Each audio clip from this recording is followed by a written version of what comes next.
But let's get started with Assassin's Creed 2. You can see that it has inspired us. Oh yeah, being in Italy ride. for the past Tuscan sun. Sneak up behind your glass.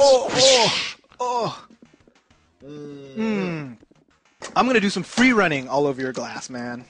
There's Assassin's Creed 2. Yeah, hit A. That's all I gotta die. do. So Assassin's Creed 2. So the history of Assassin's Creed with NoobToob is a long and inglorious one. Yeah, if you go back to episode 80, you basically see our review of it, and we were not kind. We were not kind at all. And since then, we've mocked Assassin's Creed a lot for being repetitive, for being unimaginative, for being a lot of really stupid game design decisions, as far as like being able to have to walk really slow on your horse, crossing guards. So there was a whole bunch of things, and Assassin's Creed 2.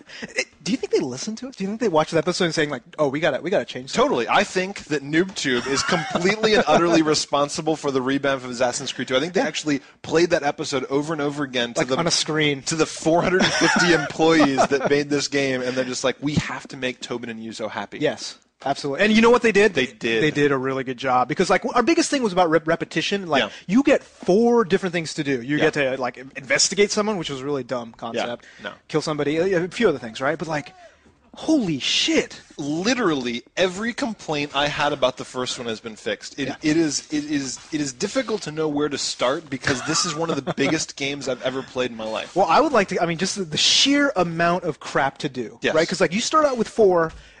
and now there's 40. Yeah.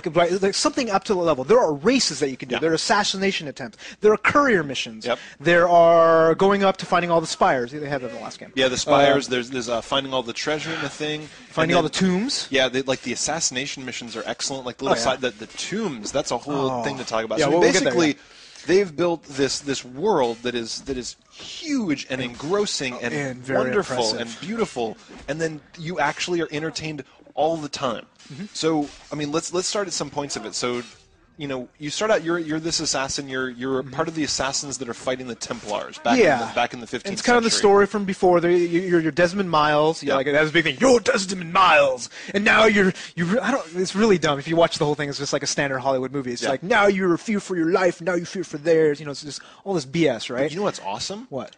As soon as you go into the assassin, like you start out and you're just like, God damn it, you're in this futuristic thing where you're like jack into the Matrix, right? Yeah. Like, I got to go back in time.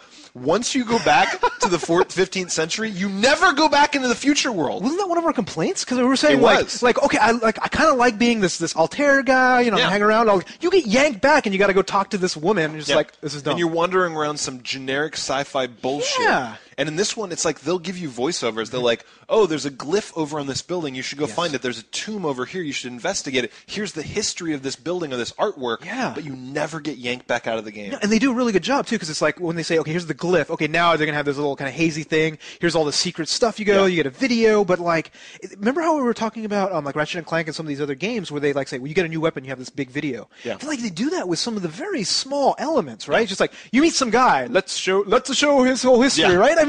Holy crap. It's true. And the thing is a lot of it's based on historical accuracy. It's like this guy was a member of this faction. They attacked this town. They attacked Florence. They defended this.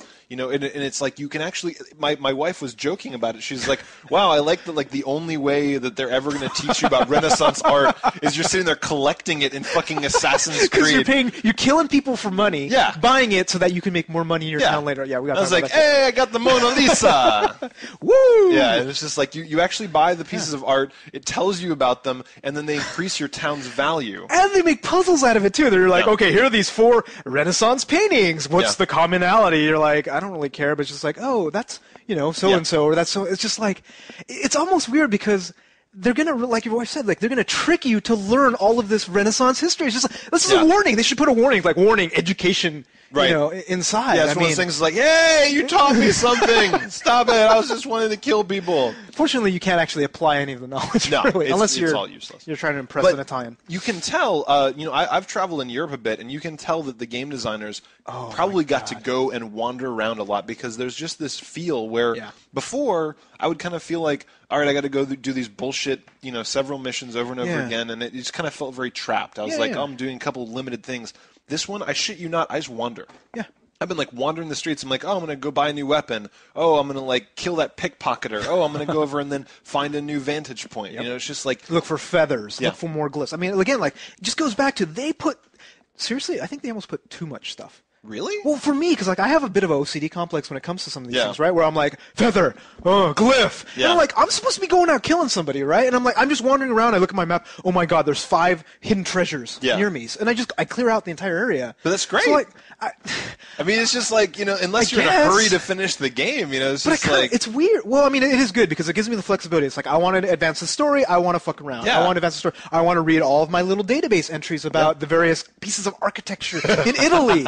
And I bet you some of it's probably real. Oh, yeah, I bet a lot of it's Palazzo so-and-so. Like, it's all probably there in Italy right now. I kind of want to go to Italy now. I know. Right? What's funny is all these douchebags go and they go to Europe on these like Da Vinci Code tours.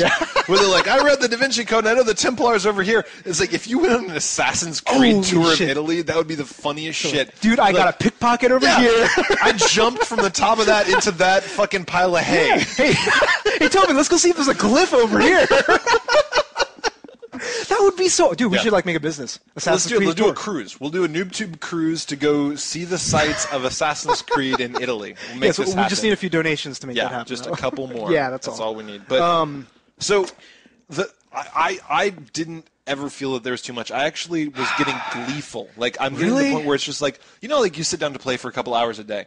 There'll be sometimes that I'll sit down for a couple hours and I won't do anything related to the plot. Are you serious? Like none of the exclamation point was? I'll just like, I'm gonna go to this other town. I'm gonna start exploring. Let's talk about the tombs a little bit. Okay, yeah, the tombs are different because like when they say they did a lot of additional stuff, these tombs are almost so different of a gameplay experience from the Assassin's Creed. Because normally, like, let's talk about Assassin's Creed for people that don't know about it, right? Assassin's Creed, you're a guy, it's an open world, kind of like GTA. Yeah. You killing people, basically. Right. Basically. I mean, like, you're going around and, you know, at this point you're fighting the Templars, so you're going around, you have to assassinate this guy, you have to go spy on this guy, and you're running around through the town doing what is some of the most fluid and well-done free-running I've ever seen in a game. It's fluid, but to me it's it's fluid, but it's not as bad as the first one. The first one, you hold down a button, you do just about anything. Sure. They seems like they did add a bit more difficulty. Yeah. Right? So it's not as annoying, you know what I mean? So it's almost on the level of Uncharted to me. Yeah. Where you're doing the free running, where you're holding button, but it's like you have to actually time it, you have to do some different stuff. Oh, and there's a lot of things where there's these huge towers you have to get up,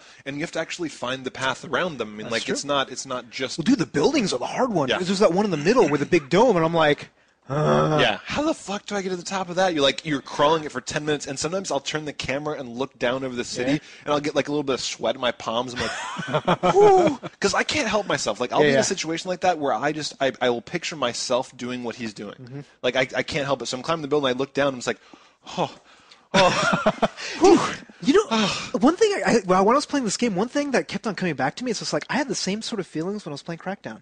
Yes. I did not feel that in Assassin's Creed 1. This so much, right? Yeah. Well, this one I'm like, okay, I'm finding feathers, I'm hearing, like there's a treasure. Where the fuck is that treasure? Where the fuck is it? Right? It's just like I need to buy a fucking art museum or art store. It's just like where is it? Where is it? Yeah. And then in the same thing where like that feeling of vertigo when you're climbing up and you finally make it to the top and you had been, you're taking like 5 minutes to get up to the top of these things. You're like looking down, you're like, oh shit. Yeah. And the eagle goes and flies away, and you're standing there over the town just looking down. And you're just all I need is a car, just to throw off. That's all I want. It's true. But the cool thing is, once you observe the town, then you do your swan dive, and you're just like, yes. And that never gets old to me. No, like, it does not. It's just badass. Like it's so liquid. Like the whole game, it doesn't. You'll have one horribly long loading at the beginning of the level, which is really, really long, but. You're loading a whole fucking town. Like, and it doesn't bother me. And it's not that bad. Like, I don't know if you copied it to the hard drive, but I copied it to the hard drive, and it's long, but it's less like I'll read one email. Oh, I actually didn't even bother copying the hard drive, and it's not that bad. Really? Yeah, so it's even faster. So I'm just saying, it's like so they do a really good job there. So what we were talking about, that was the overworld stuff. Yes, so then in the game there's six assassins' tombs that you have to find and get the seal from, and basically that just flips the whole game on its head. There's not. All of a sudden, it's Tomb Raider. It's basically Assassin's Raider. Yeah. Or, right? Yeah, Assassin's Creed Raider. Yeah. Yes, Creed's Uncharted, Nathan something. I mean, it's the platforming, granted, the platforming is not as good as Tomb Raider. It's not as good as some of the other ones. Right. But it's pretty cool to be able to change, because like basically, and it's an optional mission, not optional, but I don't know if you have to collect all those things though. Like it's just to collect an armor set. Yeah, so but I'm not sure. You think you really... maybe you're super badass, right? At some point. Yeah. But it's just like you're going around. I'm killing. Like you get kind of tired of killing dudes after a little while, right? And collecting shit. You're like, the variety is really nice to have.